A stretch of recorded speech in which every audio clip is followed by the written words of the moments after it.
All right, so now that we've got all of our content together, we can go ahead and style all of the text that we've got on our website. So in this lesson, I'm going to cover a number of font properties so that we can further style and make our website look the way that we want it to. So the first thing I'm going to talk about is the font size. And to begin with, I want my H1 to be a lot bigger than my H2s and my H3s so that it really stands out as the title of this front page. So let's head over to Atom and implement that change. So inside my H1, I'm going to tap into the font size property, and I'm going to set the font size to 90 pixels.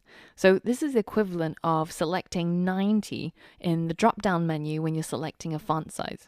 And now if I hit refresh, then my title is going to get a lot bigger and it's going to fill most of that top page. Now at this point, make sure that you're not zoomed in or zoomed out and that your browser is at 100% zoom.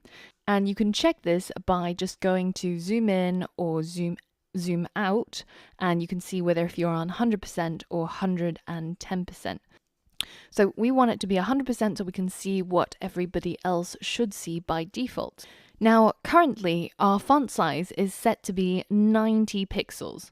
So on certain browsers, if the user goes into preferences and they change their default font size for their web page, for example, if they need super large text in order to see, then you'll notice that font size does not change, even though the rest of the text does. And this is because this is not a dynamic size. So in order to make it dynamic, there's two options. So let's head back over here and just go back to the medium size. And if we go into Atom, then instead of using pixels, instead we can use something like a percentage. So 100% in terms of font size is actually a 16 pixel size. And so that means if we want 90 pixels, so that means 90 divided by 16, and that would be equal to 562.5, then we would need 562.5% in order to get the equivalent of 90 pixels.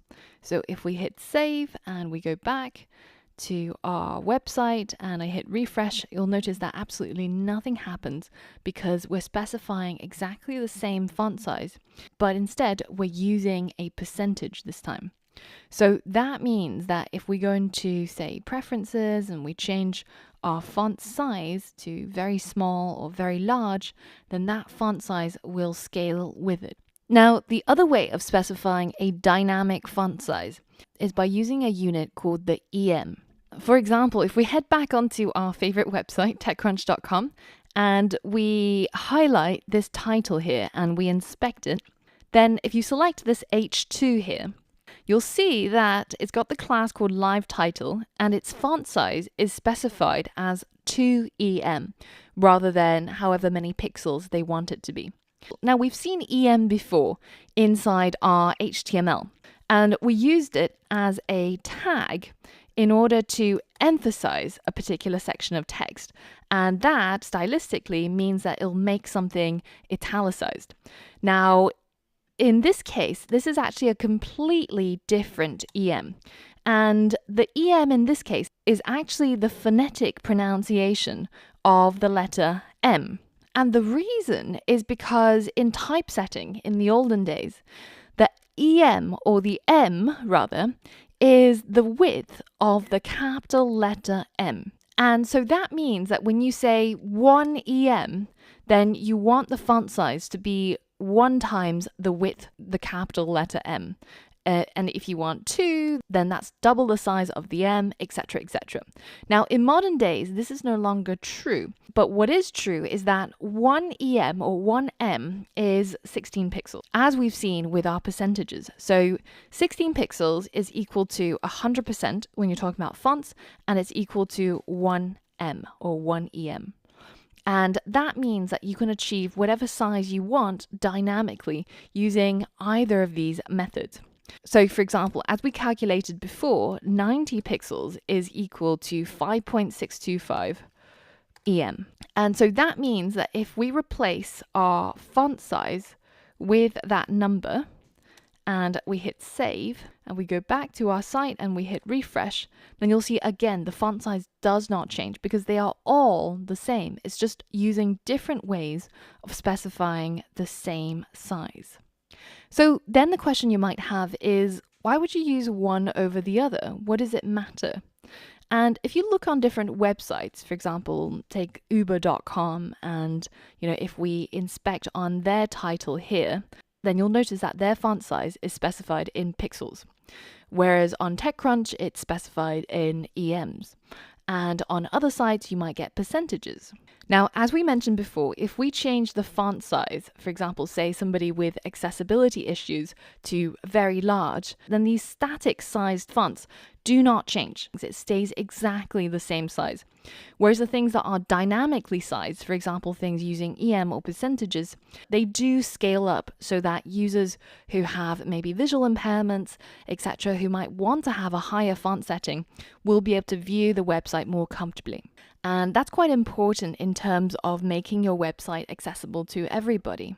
Now, the argument against that is some web designers say that people with visual impairment these days are more likely to zoom in rather than changing their default font size. And they're more likely to have a higher zoom in order to read all the text on page. And with zoom, it doesn't actually matter whether if your text is statically or dynamically sized, because it will just scale up the website depending on what you're asking it to do. So maybe that's not such an important distinction between statically and dynamically sized fonts anymore, but there is one thing that is really important. And that's the fact that when you're using EM or when you're using percentages, that value is inherited. So if I go into the body here and I specify a font size for everything inside the body, so that's everything on my website, to be, say, 2 EM, and then in my H1, I leave my font size as the previous dynamic size. I hit save and let's head back to our website and we refresh. Then you'll notice that our H1 has now become absolutely gigantic. And that's because the font size gets inherited and added on top of whatever it got from its parent. So the parent of the H1 is the body here because it's contained inside the body. And in the body, we said that font size should be 2 EM across the entire body of the website. Now, when it gets to the H1, it's already got that 2 EM applied. And then it adds that 5.625 on top of the 2 EM, which is why we end up with something so gigantic. And this is exactly the same with percentages. So if I said, say, 200% in our font size, and I change this to 562.5%, then again, we still get this gigantic font size. But say if I said, the font size should be 20 pixels and over here it should be 90 pixels, and we go over here, we head back and we refresh, then you see that that font size is staying as 90 pixels. It does not matter what its parent's font size was because these are static sizes. So that means it can get a little bit dangerous. For example, if you wanted all the text inside your body to be 200%, which remember is 2 times 16 pixels, which is 32 pixels. Now that works fine until you get to a point and you forgot that you did that.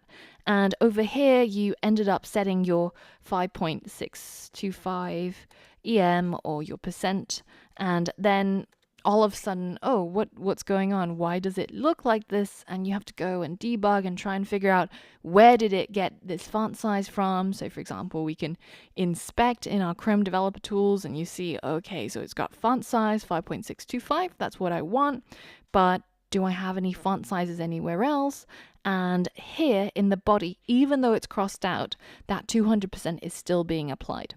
So in order to avoid this, one of the things that we got in the latest version of CSS, which is the version that we're using currently, or the version that I'm teaching you about, is CSS 3. And inside CSS 3, there is something called the REM. and that refers to the root EM. So that means ignore all of the parent settings for the font size and just set it to this relative to the root. So that means that it doesn't matter what we've done here or in its enclosing containers or parents, it will be 5.625 times 16 pixels as long as we add the R in front of the EM. So if we hit save and we head back over to our website, hit refresh, then you can see that we still get that size that we wanted, which is the 5.625 REM. So the beauty of the root EM is that it does not get affected by upstream size changes. And it means that it's easier to debug and it's less likely that something will go wrong. So when sizing text, my personal recommendation to you is to use REM instead of EM or percentages or pixels, because that is the most adaptable and also the most reliable and least error prone. So now if we head back over to our site and refresh and also change our font size in our preferences back to the medium that's recommended, then you can see that we've got the exact size that we were looking for, which is the same as the 90 pixels that we specified. But this is done using REM rather than EM or percentages. Now, here's a challenge for you. Now, at the moment, our H2, so for example, this part where it says a programmer, it looks a little bit too small. And I want you, as a challenge, to set the font size of the H2 to be equivalent to 40 pixels. But I want you to do that using REM. So pause the video, go ahead and see if you can figure it out. So that's pretty easy to calculate. So our target is 40 pixels for the font size, and we know that 1 EM is 16 pixels. So we can simply divide 40 by 16 and we end up with 2.5. So it'll be 2.5 REM in order to achieve the equivalent of 40 pixels for the font size of our H2. So let's go over to Atom and implement that. So inside our H2, let's go ahead and set the font size to 2.5 REM, hit save and refresh, and voila. We've now got a much larger subtitle and heading by changing the font size. So if that was confusing at all, make sure that you rewind and rewatch some of the parts where we spoke about dynamic font sizing and how it all worked. But now there's just one thing that I want to change about the layout of this website. I would love for this H1 to have a little bit more padding from the top so that it gets pushed down more towards the center of the page. So we can do that by simply adding a 50 pixel margin to the top of our H1 rather than having it as 0 pixels. So let's go into Atom and change the margin top to 50 pixels. This is what we end up with. Now, with margin top and padding and all of those other things where we specify a size, you can also use the EM, the REM, or the percentage values. But in this case, I actually prefer to stick to using pixels because it's more precise and it's much easier to see what's going on when you inspect it in using the box model. So that's just a personal preference and it's a stylistic choice of your own. So if you want to use REM or EM or percentages, that's absolutely fine as well. And it works exactly the same way as we mentioned with the font sizing. So basically, as long as you insert a 50 pixel equivalent margin, then we should end up with something that looks a little bit like this. Now, there's one more thing that I would like to change here after we've specified our font sizes, and that's to have a little bit less space between the H1 and the H2 here, because at the moment, if I hit inspect, you can see that the H1 has a significant amount of margin before and after, and I would just like to get rid of that bottom margin. So instead of specifying the margin top, we can just specify a margin using the circle shorthand. So we start off with the top, which is going to have 50 pixel margin. Then we go to the right, which I'm going to keep as auto to keep it centered. Then we get to the bottom, which I want to be 0. And finally, we have the left, which I'm going to leave as auto as well. Now if we hit save and we head back and close down our Chrome developer tools, and now we hit refresh, you can see that we've got a little bit less space between the H1 and the H2, and it just looks a little bit more put together. Now, these are all minor tweaks, and it's totally up to you if you want to implement them or not.